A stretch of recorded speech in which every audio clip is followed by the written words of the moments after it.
বাবার বাড়িতে যদি মা না থাকে সত্যি বাড়িটা পুরো শূন্য শূন্য মনে হয়। যেখান থেকেই আসি না কেন বাড়িতে মা না থাকলে একদমই ভালো লাগে না। সেটা একমাত্র সেই মেয়েরাই বুঝবে। স্কুলে যখন যেতাম, কলেজে যখন যেতাম, প্রাইভেট করতাম, তখনও বাড়িতে এসে মা ডাকটা যেন একটা আলাদাই অনুভূতি। মাকে না দেখতে পেলে সেই মা মা করে চেঁচানোটা সত্যি একটা, এখন ভাবলে সত্যি খুব কষ্ট হয় সেসব দিনের কথা।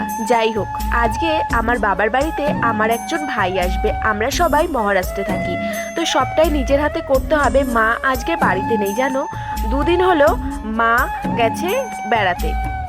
তো হঠাৎ করেই আমাদের ডিসিশন হলো যে ভাইটা আসবে আজকে। এবার আমার বড় নেই, এবার জামাইবাবুকে বলেছিলাম তুমি বাজারটা করে দিয়ে যাও। জামাইবাবু বাজার করে দিয়ে গেছে, এবার সবটা আমাকে করতে হবে।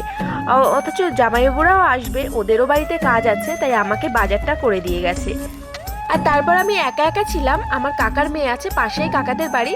তো কাকার মেয়ে আমাদের বাড়িতে এসেছিলো। তো আমি বলছি তুই আমার কাছে একটু থাক, একা একা একদম ভাল লাগছে না, পুরো বাড়িটাতেই আমি একা জানো।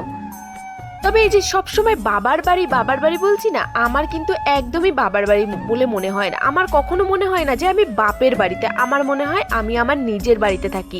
বাপের বাড়ি শব্দটা না অনেকটা পর হয়ে যায়।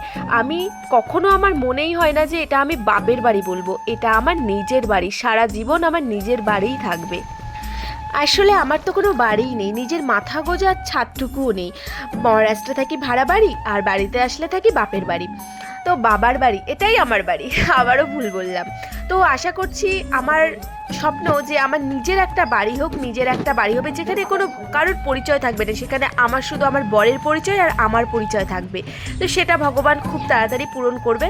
আর তারপর দেখো ভাইরা চলে এসেছিলো, ওদেরকে খেতে দিয়ে দিয়েছি, আর এদিকে আমিও নিয়ে নিলাম কোল্ড ড্রিঙ্কস, সবাইকে দিলাম। তারপর বিকালে আমরা সবাই মিলে, আমাদের এখানে একটা খুব সুন্দর ঘোরার জায়গা আছে যেখানে আসলে মন পুরো শান্ত হয়ে যায়। জানি না কার মন শান্ত হয়, তবে আমার মন শান্ত হয়।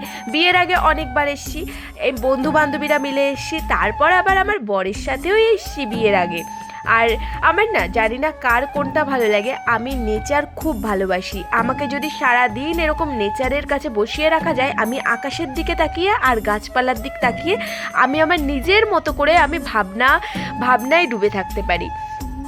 খুব ভালো লাগে আমার। তারপর দেখো কিছু ছবি তুলে নিলাম, তারপর চলো বাড়ির দিকে রওনা। তো জামাইবাবু, আমার বোন, আমরা তিনজন একটা গাড়িতে ছিলাম আর ওরা দুজন একটা গাড়িতে ছিল। আর ওদেরও ওইদিকে তারা, চলো সন্ধ্যাবেলায় বাড়িতে গিয়ে ওদেরকে একটু চা করে দেবো। আর ওরা আবার যাবে বাড়ির দিকে, কারণ অনেকটা দূর না, বেশিক্ষণ লাগেও না বলতে গেলে। হাবড়া থেকে, মানে সংহতি থেকে ঠাকুরনগর বেশি দূরেও না।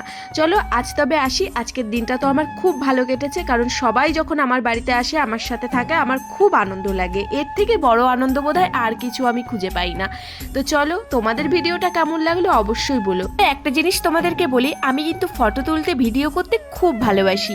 তবে 2-3 বছর ধরে একটু বড্ড বেশি ভালোবাসি। আর নিজেকে তো আমি প্রচণ্ড ভালোবাসি। নিজেকেই যদি এই জীবনে না ভালোবাসলাম, তবে কিসের মানব জীবন? নিজেকে আগে ভালোবাসতে হবে, তারপর না মানুষকে ভালোবাসতে হবে। নিজেকে না ভালোবাসলে কখনো অন্য কাউকে ভালোবাসা যায় না। সারাদিনটা আমার ঠিক এভাবেই কাটলো। তোমাদের কেমন লেগেছে ভিডিওটা অবশ্যই কিন্তু জানিও। সবাই ভালো থেকো, সুস্থ থেকো। রাধে রাধে।